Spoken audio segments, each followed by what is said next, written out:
మంత్ర, యంత్ర, తంత్ర, మూలిక, రుద్రాక్ష, నవరత్న, హోమ, క్రియ, జ్యోతిష్య, వాస్తు, హస్త సాముద్రికాలచే బ్రహ్మాస్త్ర పరిష్కార మార్గం.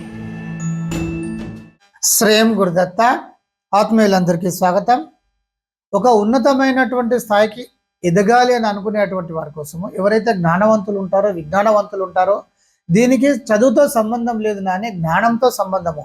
జ్ఞానానికి చదువుకు వేరువేరుగా ఉంటాయి. తెలివితేటలు చదువు లేనటువంటి వారికి కూడా అపారంగా ఉంటాయి. దానికి దీనికి సంబంధం లేదు.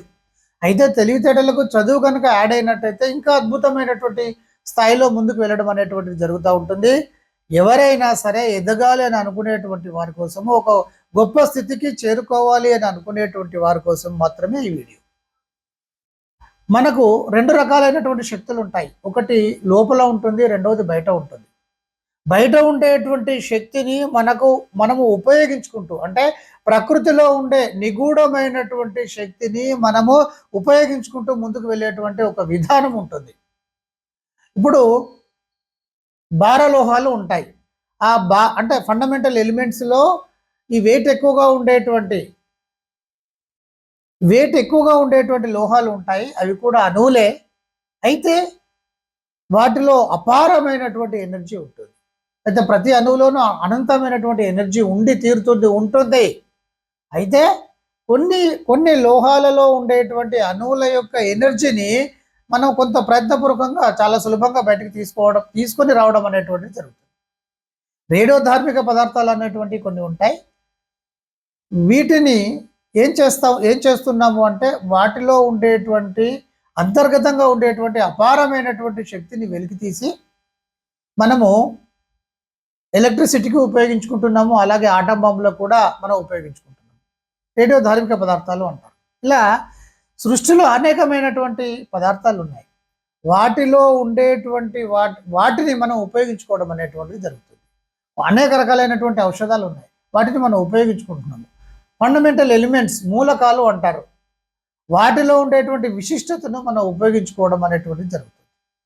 ఇది బయట ఉండేటువంటి ఒక శక్తిని, అంటే కనిపించకుండా, అంటే అంతర్గతంగా ఉండేటువంటి శక్తిని మనం బయటికి వెలికితీసి, మనకి ఇప్పుడు అణువులో ఉండేటువంటి శక్తి మనకు కనిపిస్తుందా? లేదు. కానీ అందులో శక్తి లేదా? ఉంది. దాని ఉంటే కదా బిగ్ బ్యాంగ్, ఈ విషయం అంతా వచ్చిందని చెప్తున్నాము. ఎగ్జాంపుల్స్ కూడా మనకు ఆటం బాంబులు ఇవన్నీ ఉన్నాయి కదా. అంటే అర్థం ఏమిటి అంటే, ఇది బాగా అర్థం చేసుకోవాల్సినటువంటి విషయం. ఇప్పుడు నేను చెప్పేటువంటిది అందరికీ అర్థం కాదు. అంటే బయట ఉండేటువంటి శక్తిని మనము అంటే బయట ఉండేటువంటి శక్తిని మనం ఉపయోగించుకోవచ్చు అని చెప్తున్నాను. ఇక్కడ బయట శక్తిని ఉపయోగించుకోవడము అనేటువంటిది మనం ఫిజికల్గా మనం ఉపయోగించుకుంటున్నాం. కానీ అంటే బాహ్యంగా ఉండేటువంటి ఆ ఎనర్జీని మనం తీసుకొని మన కామ్యానికి ఉపయోగించుకునేటువంటి ఒక మహత్తరమైనటువంటి పద్ధతి ఉంటుంది. అదే మంత్ర పద్ధతి. సృష్టిలో ఉండేటువంటి శక్తిని తీసుకొని దానిని మన భావనకు జోడించి, అంటే మన కామ్యానికి జోడించి, మన కామ్యము నెరవేర్చుకునేటువంటి విధంగా ఆ ఎనర్జీని పంపించడము అనేటువంటిది ఉంటుంది. దానివల్ల ఎనర్జీ అనేటువంటిది ఉత్పన్నం అవుతూ ఉంటుంది. ఒక ధ్వనిని పట్టుకున్నప్పుడు, ఒక శబ్దాన్ని పట్టుకున్నప్పుడు, శబ్ద ప్రకంపనల ఆధారంగా అంతర్గతంగా ఉండేటువంటి శక్తి బయటికి రావడం అనేటువంటిది జరుగుతూ ఉంటుంది. మనకు తెలిసిందే V=N ఈ రకమైనటువంటి థియరమ్స్ కూడా ఉంటూ ఉంటాయి, ఫార్ములాస్ కూడా ఉంటాయి. అంటే ధ్వని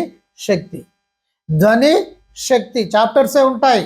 ధ్వని నుండి శక్తిని ఏ విధంగా మనం ఉత్పన్నం చేయొచ్చు, శక్తిని ధ్వనిగా మనం ఏ విధంగా మార్చవచ్చు, ఇది ఆల్రెడీ సబ్జెక్టుగా ఉండేటువంటి విషయం. వీటిని ఒక మహత్తరమైనటువంటి ఒక మంత్ర విధానాన్ని తీసుకొని మన సమస్యలను ఆపుకుంటూ వెళ్ళడం. కొంతమంది ఎంత ప్రయత్నం చేసినా కూడా దగ్గర దాకా వచ్చేసి అవి ఫెయిల్ అవుతూ ఉంటాయి. ఎంతో ప్రయత్నం చేస్తున్నాం గురుగారు, దగ్గరకు వచ్చి ఆగిపోతున్నాయి. రియల్ ఎస్టేట్లో దగ్గర దాకా వచ్చేసి ఆగిపోతున్నాయి. ఇలా రకరకాలుగా చెప్పడం జరుగుతూ ఉంటుంది.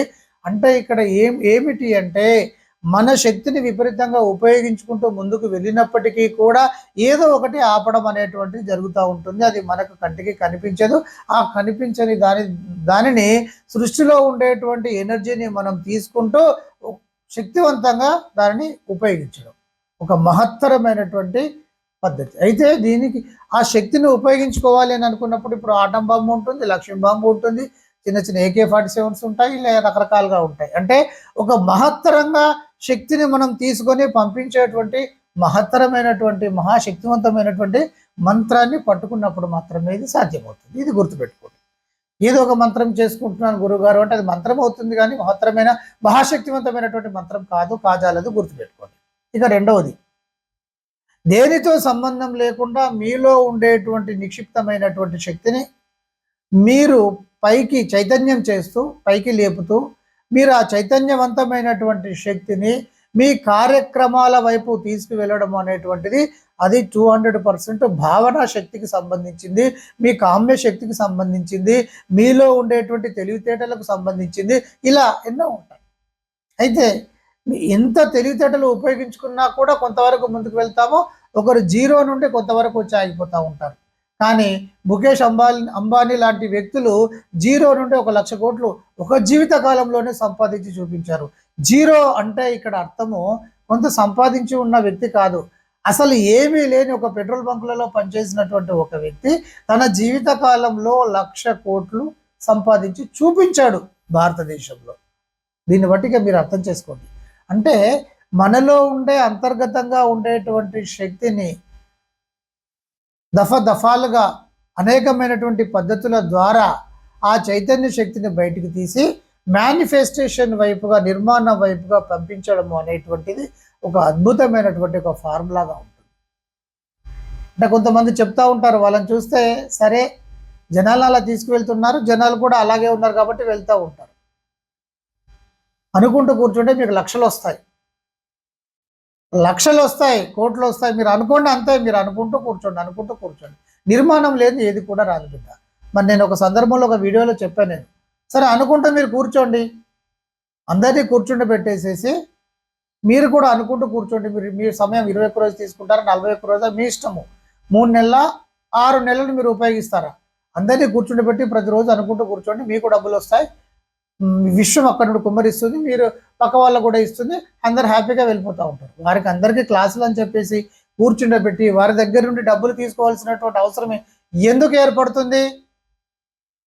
వారు మాత్రం పనులు చేసుకొని దాని ద్వారా డబ్బులు తీసుకుంటున్నారు, ఇతరులకు మాత్రము అనుకుంటూ కూర్చోండి అని చెప్తారు. ఎందుకు అంటే అనుకుంటూ కూర్చుంటే డబ్బులు వస్తాయి అని అంటే, సరే ఏంటో మరి అనుకుంటూ కూర్చుంటే డబ్బులు వస్తాయి కదా అనేటువంటి ఉద్దేశంతో ఇక తెలిసిన వాళ్ళు తెలియని వాళ్ళు రావడం అనేటువంటిది జరుగుతుంది. భావన అనేటువంటిది ఒక ఉత్తమమైనటువంటి ప్రక్రియ, అది ఎవరు కూడా కాదనేది కాదు, కానీ భావనకు నిర్మాణం జోడించాల్సిన విధానం ఉంటుంది. ఎవరైతే సరే తనకు తాను ఒక శక్తివంతంగా మేనిఫెస్టేషన్ దిశగా ముందుకు కదులుతారో వారికి ఆ మేనిఫెస్టేషన్ అనేటువంటిది జరుగుతూ ఉంటుంది. ఇది ఎవరికి వారు ముందుకు వెళ్తారు.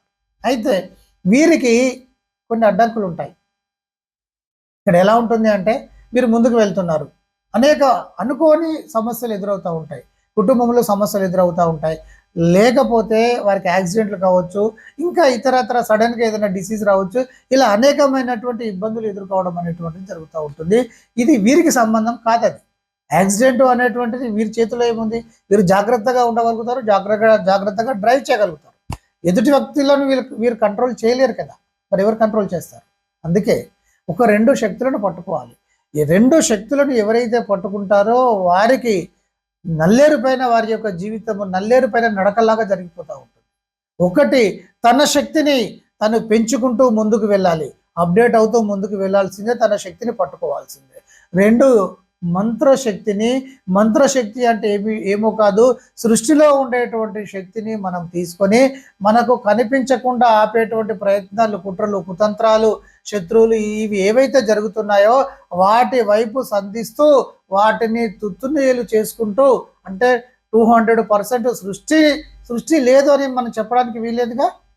ఇదంతా సృష్టిగా, ప్రకృతేగా, దీనికి కూడా కారణం ఉందనే కదా కాజ్ అండ్ ఎఫెక్ట్ ఫార్ములా చెప్తుంది. కనుక సృష్టి ఉంది, సృష్టిలో ఉండేటువంటి శక్తి తీసుకోవాలి. అలాగే మనము ఉన్నాక, మనం ఉన్నాం కదా, మన యొక్క శక్తిని కూడా మనం ఉపయోగించుకుంటూ ముందుకు వెళితే ఈ రెండు శక్తులను ఎవరైతే పట్టుకుంటారో వారి యొక్క జీవితము చాలా అద్భుతంగా ఉంటుంది. ఈ రెండిటిని ఏ విధంగా తీసుకుంటూ ముందుకు వెళ్ళాలి అనేటువంటిది ఒక ప్యాటర్న్, ఒక కార్యక్రమాన్ని రూపొందించడం జరిగింది. మీరు శ్రద్ధ ఉండేటువంటి వారు, నేను ప్రతి దానికి చెప్తున్నాను, శ్రద్ధ, ఎదగాలనేటువంటి ఒక తీవ్రమైనటువంటి కాంక్ష, తపన, జీవితాన్ని ఒక అద్భుతంగా తయారు చేసుకోవాలనేటువంటి విధానం ఎవరికైతే ఉంటుందో వారందరూ కూడా దీనికి సంబంధించినటువంటి ఈ విధానాలను తీసుకునేటువంటి ప్రయత్నం చేయండి. వారికి ఇవ్వడానికి మేము ఎప్పుడు కూడా సిద్ధం. అందరికీ బ్లెస్సింగ్స్.